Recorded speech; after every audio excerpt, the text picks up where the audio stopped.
सतनाम श्री वाहिगुरु साहिब जी। सतनाम श्री वाहिगुरु साहिब जी।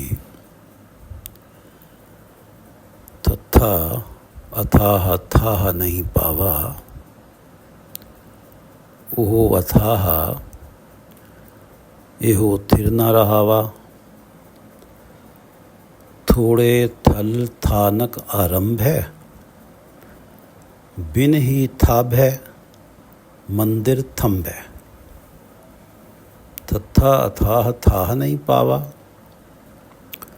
ओहो अथाह एहो थिर न रहावा। थोड़े थल थानक आरंभ है, बिन ही थांबे मंदिर थंब है। ये पवित्र वचन भगत कबीर जी द्वारा राग गौड़ी पूर्वी में रचित हैं और श्री गुरु ग्रंथ साहिब जी के अंक 341 पर शोभायमान हैं। श्री गुरु ग्रंथ साहिब महाराज, आप कृपा करो गुरुदेव, आप अपने इन पवित्र वचनों की विचार करवा लो। सतनाम श्री वाहिगुरु साहिब जी। सतनाम श्री वाहिगुरु साहिब जी। तथा अथाह थाह नहीं पावा, ओहो अथाह एहो थिर न रहावा। ओहो अथाह, ये जो मन है, परमात्मा है, ये अथाह है।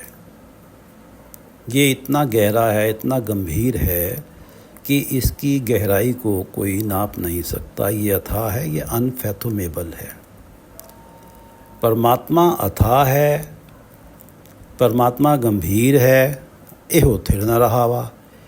और मनुष्य का जो मन है वो कभी भी टिकता नहीं है, स्थिर नहीं रहता, संसार के रसों कसों की तरफ दौड़ता रहता है। वो अथाह, वो गंभीर है, समुद्र की गहराई की तरह से अथाह है, उसकी थाह नहीं पाई जा सकती, वो टिका हुआ है। और ये जो मन है, मनुष्य का मन है, ये कभी टिकता ही नहीं है। तथा अथाह थाह नहीं पावा, इसलिए मनुष्य का मन उस अथाह की कभी था पा ही नहीं पाता। वो तो अथाह टिका हुआ है और ये हमेशा डोलता रहता है। तथा अथाह, परमात्मा अथाह है, अथाह की था ये मन कभी पा नहीं पाता। तथा अथाह था नहीं पावा, ओह अथाह एहो थिर न रहावा। थोड़े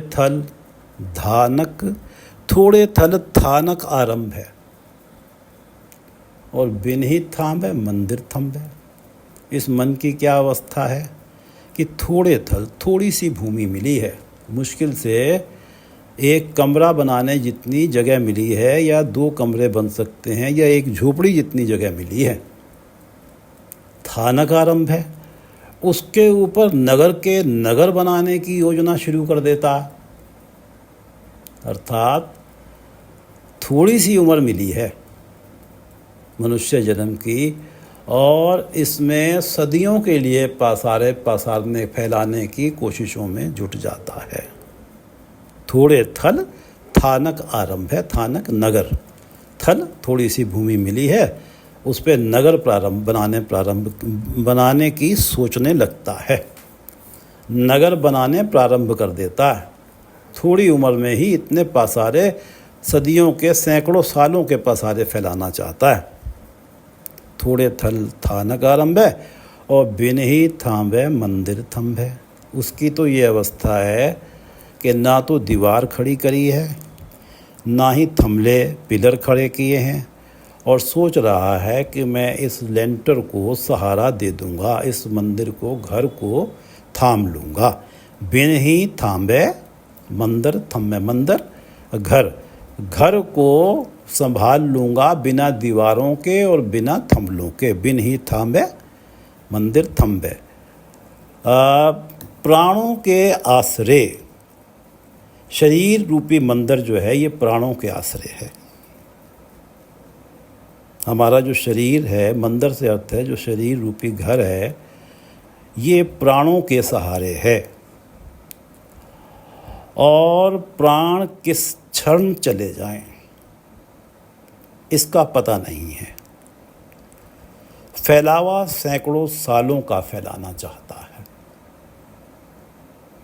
बिन ही थामे मंदिर थमे, ये अर्थात कोई गारंटी नहीं है कि कितना जीना है और प्लानिंग सैकड़ों सालों की है। जैसे ये तो अवस्था वही हुई कि छत बना रहे हैं और जो है हमारे पास ना तो दीवार है ना थमले हैं, प्राण तो हैं ही नहीं, पता नहीं किस क्षण निकल जाए और प्लानिंग कहाँ कहाँ की बना रहे हैं। थत्था था था नहीं पावा, ओह था एहो थिर न रहावा, थोड़े थल था न गारंभे, बिन ही थांबे मंदिर थम्बे। दद्दा दे अक्षर। देख जो बिनसन हारा, जस अदेख तस राख बिचारा, 10वें द्वार कुंची जब दीजे, तो दयालु को दर्शन कीजे।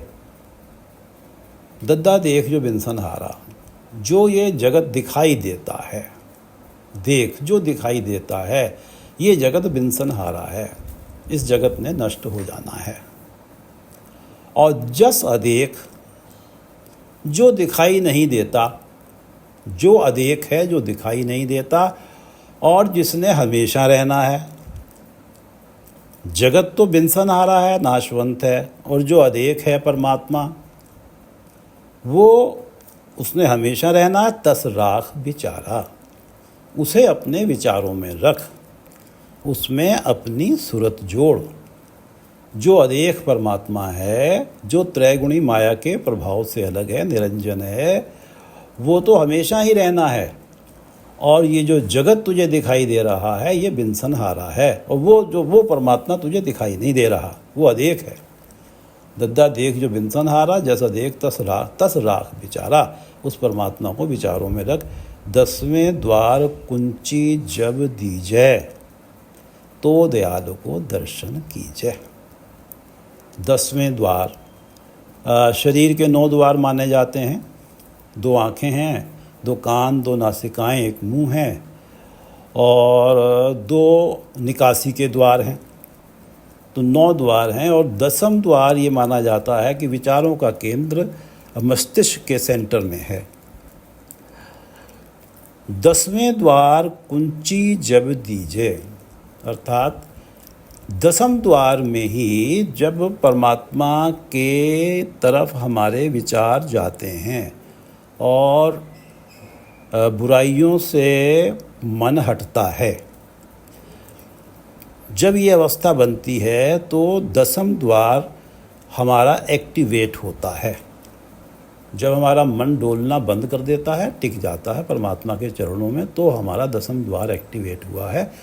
और 10वें द्वार कुंची जब दीजे, और 10वें द्वार में चाबी लगाई कैसे जाती है? कुंची चाबी, जब गुरु के उपदेश रूपी चाबी से गुरु के उपदेश को माना, अपने जीवन में अपनाया, तो बुराइयों से मन हटा और 10वें द्वार वाली अवस्था बनी। जब गुरु के उपदेश रूपी चाबी से 10वें द्वार को एक्टिवेट करते हैं,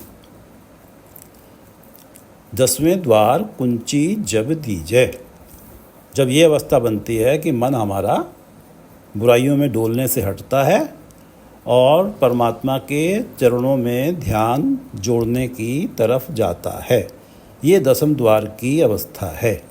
10वें द्वार कुंची जब दीजे, और ये गुरु के उपदेश से ही संभव होता है। तो दयालु को दर्शन कीजिए, तब दयावान परमात्मा के दर्शन होते हैं। जब 10वें द्वार को ही गुरु के उपदेश रूपी चाबी से खोला जाता है। दद्दा देख जो बिनसन हारा, जस अदेख तस राख बिचारा, 10वें द्वार कुंची जब दीजे, तो दयालु को दर्शन कीजै, तो दयालु को दर्शन कीजै। धद्धा अर्धय उरध निवेरा, धद्धा अर्धय उरध निवेरा, अर्धय उर्धय मंझ बसेरा, अर्धय छाड़ उरध जो आवा, तो अर्धे उर्ध मिलया सुख पावा। ध अक्षर धद्धा अर्धे उर्ध निबेरा, अर्धे उर्धे मंज बसेरा। अर्धे और उर्ध। अर्ध से अर्थ है कि अधोगति की अवस्था, जीवात्मा की सोचों का झुकाव नीचे की तरफ, माया की ओर, डाउन ट्रेंड, ये अधोगति की अवस्था है। इसे हम पतित अवस्था भी कह सकते हैं, आत्मिक जीवन की निम्नतम अवस्था भी कही जा सकती है, अर्ध है। और जीवात्मा की यही दशा होती है। उर्ध, परमात्मा जो ऊंचा है, उर्ध, उसकी तो आत्मिक अवस्था जो है सर्वोत्तम वाली है, परम गति वाली है। धद्धा अर्धे उर्ध निबेरा। जब प्राणी का आत्मिक जीवन अधोगति से परम गति तक जाता है, अपने आत्मिक जीवन को उठाता है अर्ध से उर्ध तक, तो उसके जन्म मरण का निबेरा हो जाता है, निवारण हो जाता है। जन्म मरण का चक्र उसका समाप्त हो जाता है। धद्धा अर्धे उर्ध निबेरा। इस तरह से जन्म मरण का निवारण होता है जब जीव प्राणी अपनी आत्मिक जीवन की निम्नतम अवस्था को परम गति तक ले जाता है, तब जाके उसके जन्म मरण का निबेरा होता है, अर्थात 10वें द्वार वाली अवस्था बनती है।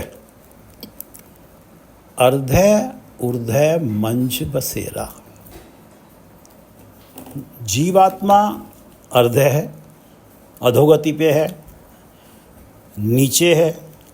परमात्मा ऊपर है, परम गति पे है। अर्धे उर्धे मंच बसेरा। जीवात्मा और ईश्वर के बीच, यानी कि अर्ध और उर्ध के बीच, मंच, बीच, अर्धे उर्ध मंच बसेरा। जीव और ईश्वर के बीच, अर्थात हृदय घर की सेज पर, बीच में है हृदय घर की सेज पर परमात्मा का बसेरा हो जाता है। कब होता है? जब आत्मिक जीवन की अवस्था को प्राणी जीवात्मा उठाता है। अर्धे उर्ध मंच बसेरा, तो जीवात्मा के हृदय घर की सेज पर उर्ध का बसेरा हो जाता है, परमात्मा का वासा हो जाता है, परमात्मा की ज्योत प्रकट हो जाती है। अर्धे छाड़ उर्ध जो आवा, ये वही अवस्था है धद्धा अर्धे उर्ध निबेरा, कि जब प्राणी नीची आत्मिक अवस्था से ऊंची आत्मिक अवस्था में आया। अर्धे छाड़ उर्ध जो आवा, तो अर्धे उर्ध मिलया सुख पावा। तो अर्धे जीवात्मा अर्धे अधोगति वाली है, तो अर्धे उर्ध मिलया सुख पावा। तो उर्ध परमात्मा जीवात्मा को मिलते हैं और जीवात्मा के जीवन में सुख ही सुख हो जाता है।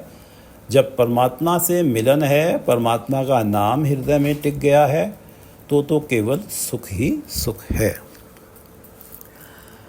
धद्धा अर्धे उर्ध निबेरा।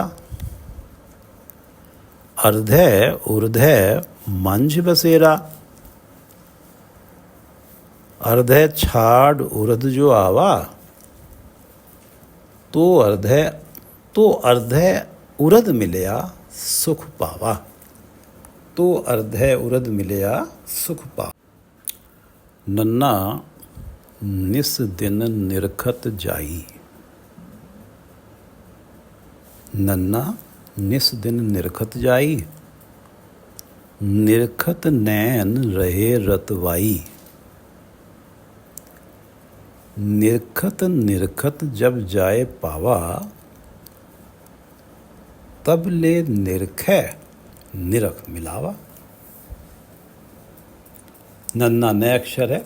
निस दिन निरखत जाई, निरखत नैन रहे रतवाई।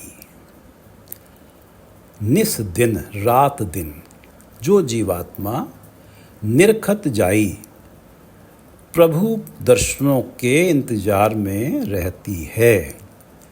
जिसका सारा जीवन रात दिन सब कुछ परमात्मा की राह देखने में बीतता है, राह निरखने में बीतता है, इंतजार करने में बीतता है, राह देखने में बीतता है।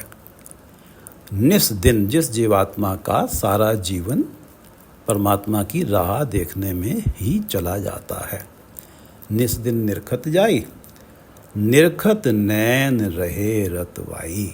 नैन जीवात्मा के नेत्र, नयन निरखत परमात्मा की राह देखते देखते रत हो जाते हैं, लाल हो जाते हैं, अर्थात प्रीतवान हो जाते हैं, मतवाले हो जाते हैं। निरखत नैन रहे रतवाई, नन्ना निस दिन निरखत जाई। सारा जीवन ही जा रहा है राह देखते देखते, और निरखत नैन रहे रतवाई।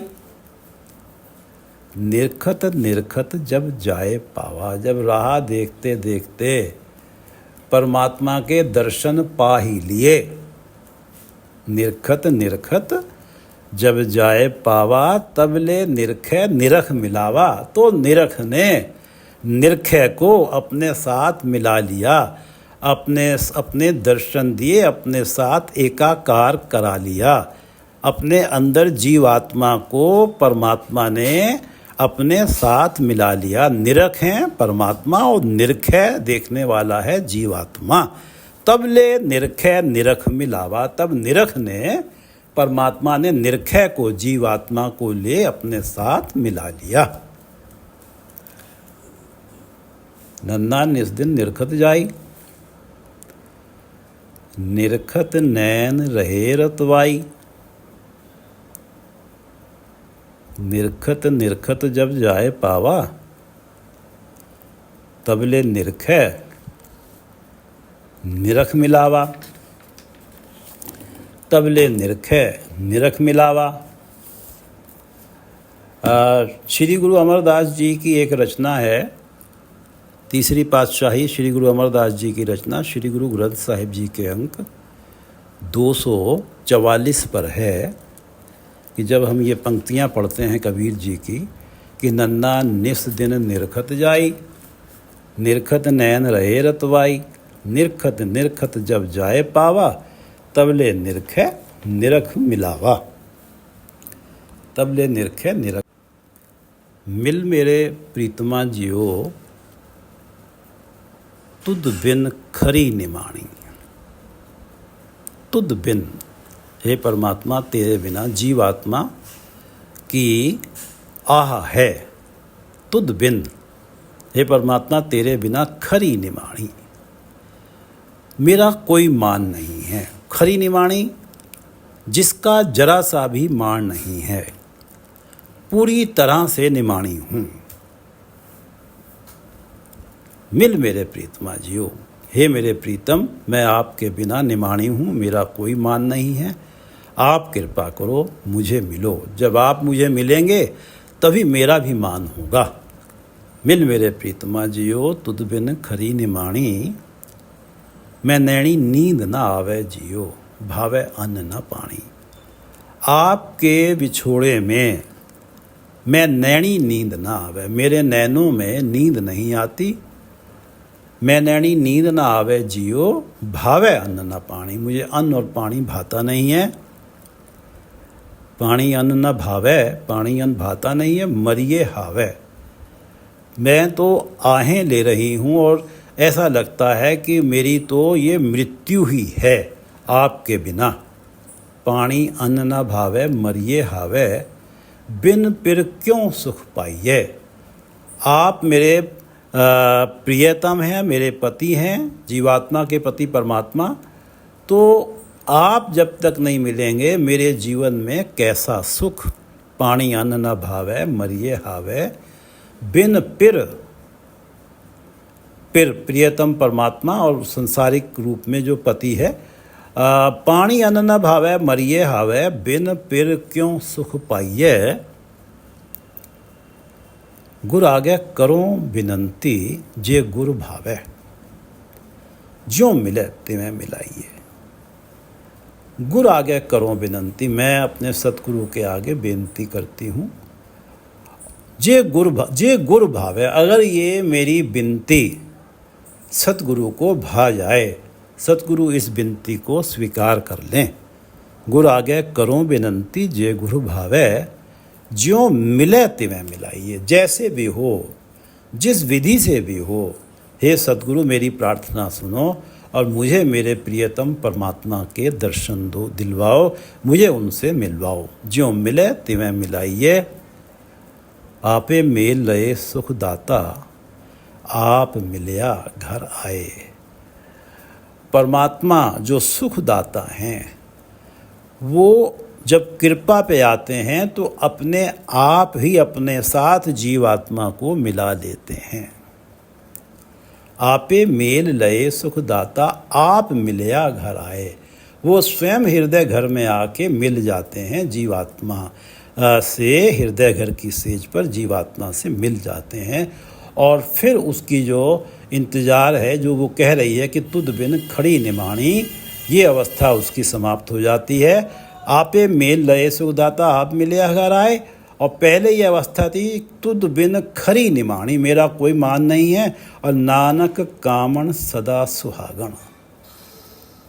गुरु अमरदास जी कह रहे हैं कि अब तो मैं जीवात्मा हमेशा के लिए सुहागन हूँ। नानक कामन सदा सुहागण, ना फिर मरे न जाए। मेरे प्रियतम परमात्मा ना तो कभी मरते हैं, जब मरेंगे नहीं तो मुझे छोड़ के जाएंगे क्यों। मिल मेरे प्रीतमा जियो, तुद बिन खरी निमाणी। मैं नैनी नींद न आवे जियो, भावे अन्न न पानी। पानी अन्न न भावे, मरिए हावे, बिन पिर क्यों सुख पाइए। गुर आगे करो बिनंती जे गुरु भावे, ज्यों मिले तिवें मिलाइए। आपे मेल लए सुख दाता, आप मिलया घर आए। नानक कामन सदा सुहागण, ना फिर मरे न जाए। नानक कामन सदा सुहागण, नानक कामन सदा सुहागण, ना फिर मरे न जाए।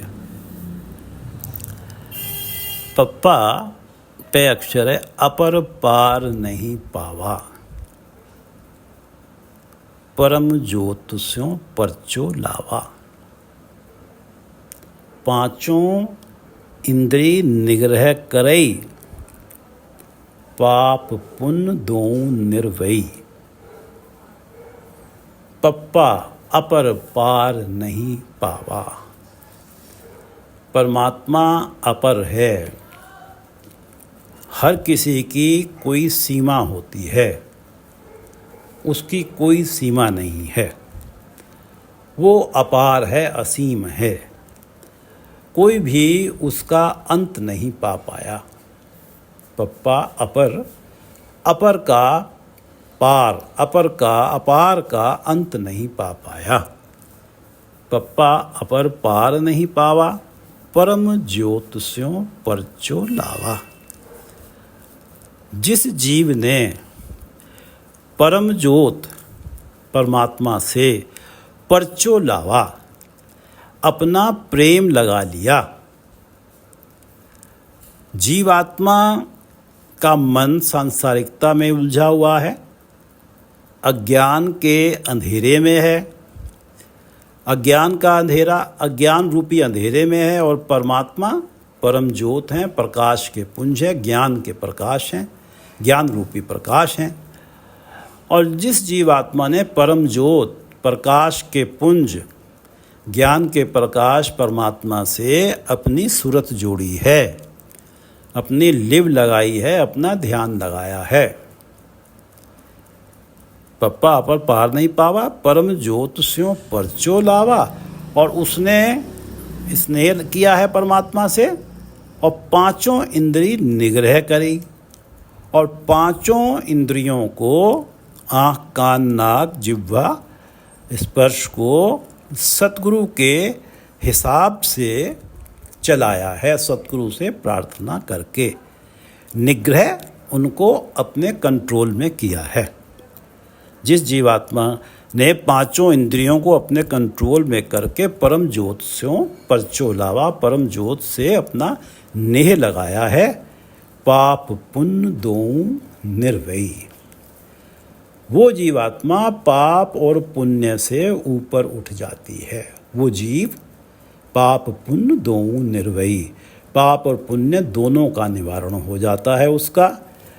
पांचों ज्ञान इंद्रियों को इस तरह पूर्ण तौर से बस में करता है। पांचों इंद्रिय निग्रह कर रही कि पांचों ज्ञान इंद्रियों को इस तरह से पूर्ण तौर से बस में करता है कि उसे अपने कार्यों के बारे में सोचने की ज़रूरत ही नहीं पड़ती कि मैं क्या करूं क्या ना करूं, ये मंद कार्य है कि अच्छा कार्य है।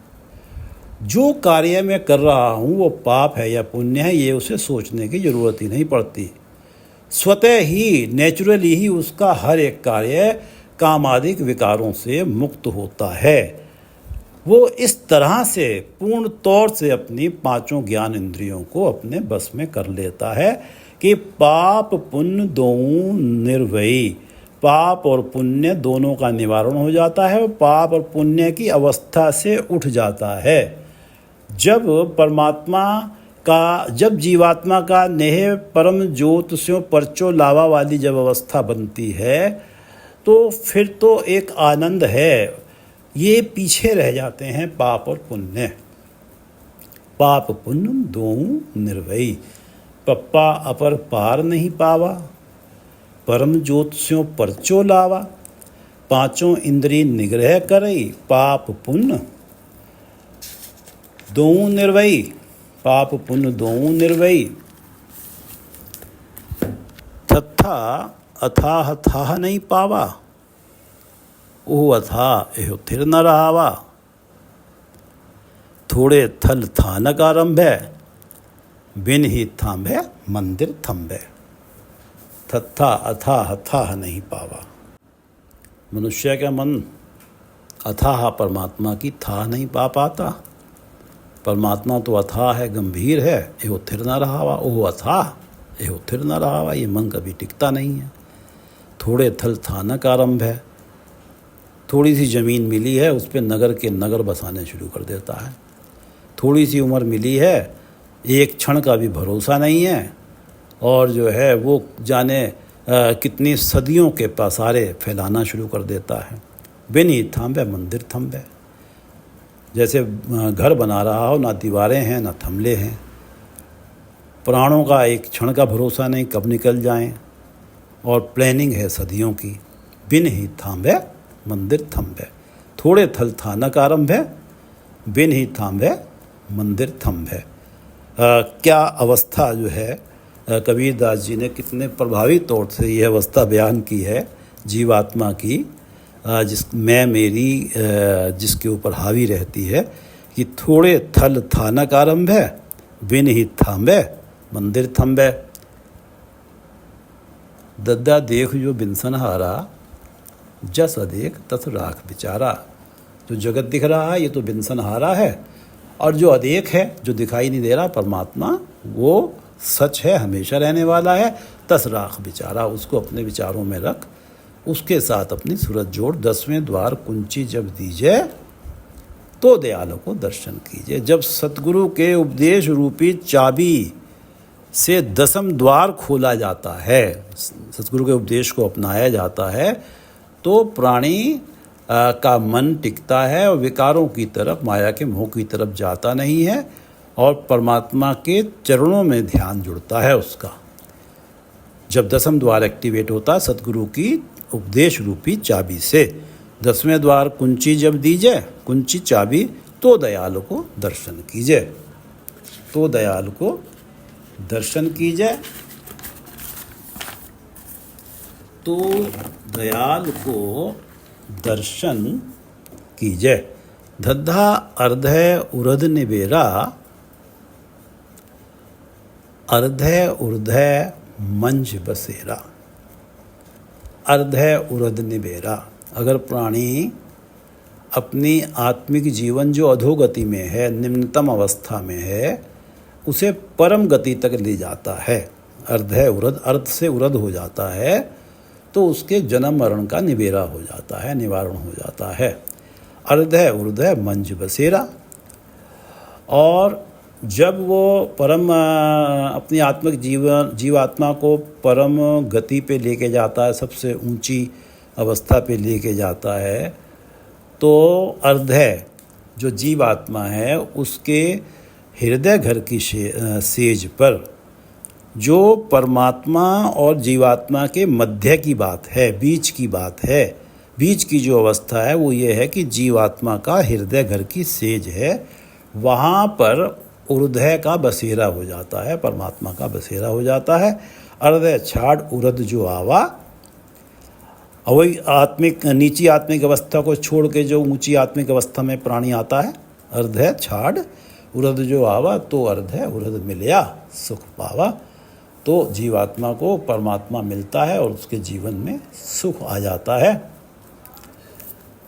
धद्दा अर्धय उरद निबेरा और अर्धय उर्धय मंज बसेरा। अर्धय छाड़ उरद जो आवा, तो अर्धय उरद मिलया सुख पावा।